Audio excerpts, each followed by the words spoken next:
thoughts nyo sa mga naka-braces? Strict parents, kaya pating ngipin may gate. Dapat pala nakinig ako sa sinabi sa akin ni Papa noon.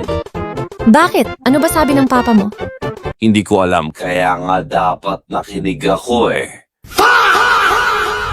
Noodles, iyang po ulam natin po pa. Pasensya na, anak, wala ng pera, papa. Lagyan nyo itlog para masarap. Wala na raw pera, Abno. Putang ina mo ka! Merry Christmas. Walang masayang Christmas. True para sa kanya.